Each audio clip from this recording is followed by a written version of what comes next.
नाशिकच्या एका भोंदूबाबा अशोक खरात प्रकरणाने केवळ एक गुन्हा उघड केला नाही, तर महाराष्ट्राच्या राजकारणात मोठा भूकंप घडवला.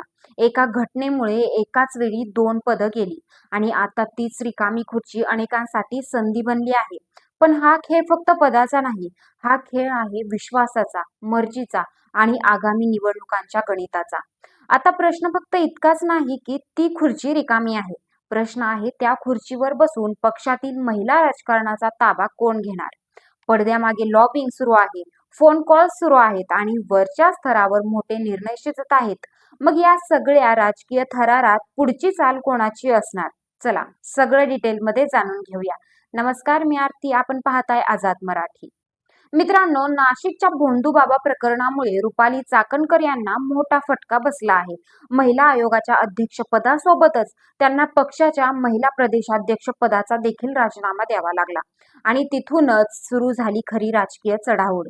कारण आता राष्ट्रवादी काँग्रेस पक्षामध्ये महिला प्रदेशाध्यक्ष पदाची खुर्ची रिकामी झाली आहे आणि या एका खुर्चीसाठी पक्षात जोरदार हालचाली सुरू झाल्या आहेत. सध्या 5 महिला नेत्यांची नावं चर्चेत आहेत. चला जाणून घेऊया कोण आहेत त्या. पहिलं नाव आहे वैशाली नागवाडे. पुणे जिल्ह्यातील माजी सदस्य म्हणून त्यांचा चांगला संपर्क आणि संघटनांवर पकड आहे. ग्रासरूट लेवलवर काम केल्यामुळे त्यांना स्थानिक पातळीवर मोठा आधार मिळू शकतो. दुसरं नाव आहे सरोज अहिरे. नाशिकच्या आमदार म्हणून त्या आधीच सक्रिय राजकारणात आहेत. त्यांची ओळख आक्रमक आणि स्पष्ट वक्त्या नेत्या म्हणून आहे. त्यामुळे त्यांना ही जबाबदारी मिळण्याची शक्यता नाकारता येत नाही. तिसरं नाव आहे सना मलिक. मुंबईतून उदयाला आलेलं युवा नेतृत्व, नवीन पिढीचं प्रतिनिधित्व करणारी ही नेती पक्षाला आधुनिक आणि तरुण चेहरा देऊ शकते. चौथं नाव आहे राजलक्ष्मी भोसले. पुण्याच्या माजी महापौर म्हणून त्यांना प्रशासनाचा मोठा अनुभव आहे. त्यांची कार्यपद्धती आणि संघटन कौशल्य यामुळे त्या देखील मजबूत दावेदार ठरतात. पाचवं नाव आहे प्रतिभा शिंदे. लोकसंघर्ष नेते आणि सामाजिक चळवळीतील सक्रिय चेहरा. त्यांची जनतेशी असलेली थेट जोड आणि मुद्द्यांवरची भूमिका त्यांना वेगळं स्थान देते. ही लढाई एवढी महत्वाची का? कारण हा फक्त एक पदाचा प्रश्न नाही, हा आहे पक्षातील महिला राजकारणाचा कंट्रोल कोणाकडे जाणार याचा प्रश्न. इथेच महत्वाचा आहे. अजित पवार यांचा विश्वास कोणावर, सुनित्रा पवार कोणाला पाठिंबा देणार आणि सर्वात महत्वाचं आगामी विधानसभा निवडणुकांसाठी कोण योग्य ठरणार. राजकारणात अनेक वेळा निर्णय हे फक्त कामगिरीवर होत नाहीत, तर ते समीकरणं, निष्ठा आणि वेळ यावर अवलंबून असतात.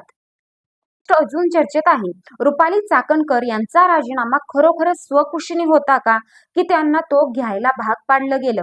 याचं उत्तर अजूनही स्पष्ट नाही. पण राजकीय वर्तुळात वेगवेगळे अंदाज लावले जात आहेत.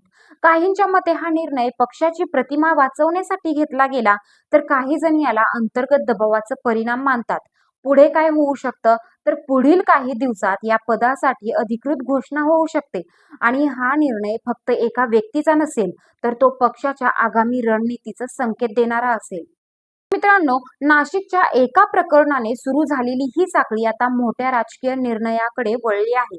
तुमच्या मते या 5 पैकी कोण महिला प्रदेशाध्यक्ष व्हायला हवं आणि रुपाली चाकणकर यांचा राजीनामा स्वखुशीने होता की दबावाखाली?